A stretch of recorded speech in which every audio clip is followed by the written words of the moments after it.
اللہ جب کسی سے ناراض ہوتا ہے رزق نہیں چھینتا، آب و دانا بند نہیں کرتا، سورج کو حکم نہیں کرتا کہ اس کے آنگن میں روشنی نہیں پھیلانی، چاند کو نہیں روکتا کہ تیری کرنیں اس کے ویڑے میں نہیں پڑنی چاہیے، بلکہ اللہ جب کسی سے ناراض ہوتا ہے سجدوں کی توفیق چھین لیتا ہے۔ سجدوں کی توفیق چھن گئی تو پھر سمجھو اللہ ناراض ہے، اللہ راضی نہیں ہے۔ اور اگر سجدوں کی توفیق نصیب ہو جائے، کسی نے واصف علی واصف مرحوم سے پوچھا تھا کہ کیسے ہمیں پتا چلے گا کہ ہماری نماز قبول ہو گئی ہے، تو انہوں نے کہا تھا ایک نماز کے بعد دوسری عطا ہو جائے تو سمجھ لو پہلی قبول ہو گئی ہے۔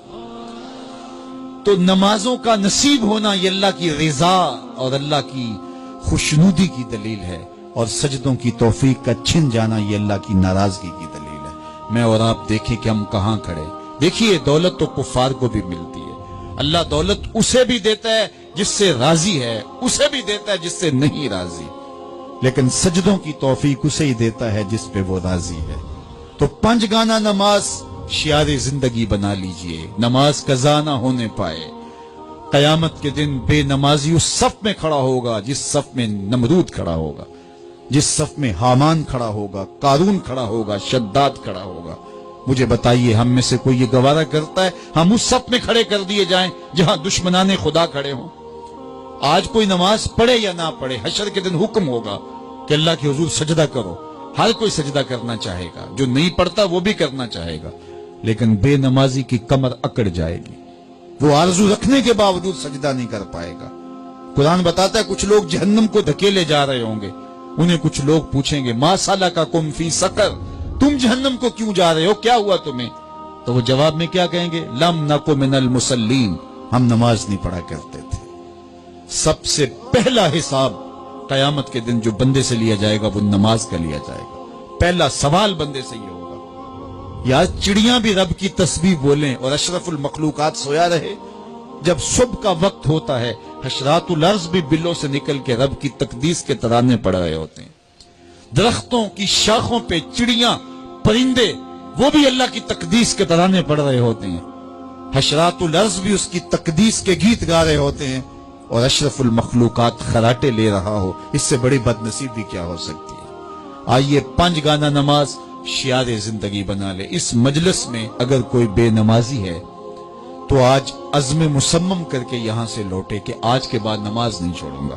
اور اگر آپ 5 گانا نماز کی عادت رکھتے ہیں تو آپ کو مبارک ہو، لیکن یہ عزم کر کے جائیے اپنے گھروں میں، اپنے اعزاء و اقرباء اور اپنے دوستوں میں اس زور سے تلقین اور تاکید کریں گے نماز کی کہ وہ پکے نمازی بن جائیں گے۔ بندہ بندگی سے سجتا ہے، زندگی آمد برائے بندگی، زندگی بے بندگی شرمندگی۔ اگر زندگی میں بندگی نہیں تو زندگی کے پلے ہے کیا؟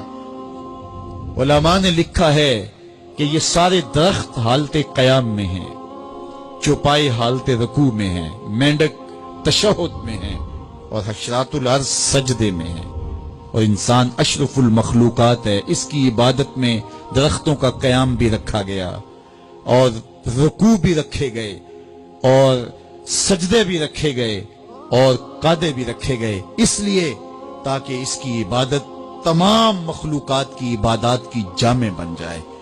لیکن اس کے باوجود اللہ کے حضور سجدہ ریز ہونا پسند نہ کرے تو بتائیے کیسے رحمتیں اس کے اوپر اتریں گی؟ خوش نصیب تو وہ ہیں جو 5 گانا نماز ادا کرنے کے بعد تہجد بھی قضا نہیں ہونے دیتے، سجدوں سے اللہ کے حضور حاضری پیش کرتے ہیں۔ سب سے زیادہ بندہ اللہ کے اس وقت قریب ہوتا ہے جب سجدے میں سر رکھا ہوا ہوتا ہے۔ انسان کے اشرف اعضاء اس کے سر میں ہیں، بولنے کی قوت زبان سر میں، دیکھنے کی قوت آنکھیں سر میں، سونگنے کی قوت ناک سر میں، چکھنے کی قوت زبان سر میں، سننے کی قوت کان سر میں، سوچنے کی قوت دماغ سر میں، اور سر مالک کے در پہ۔ ناک بھی رگڑ رہا ہے، پیشانی بھی رگڑ رہا ہے، اور زبان سے کیا کہہ رہا ہے؟ سبحان ربی الاعلی، مالک مجھ سے نیچے کوئی نہیں، تیرے سے بالا کوئی نہیں۔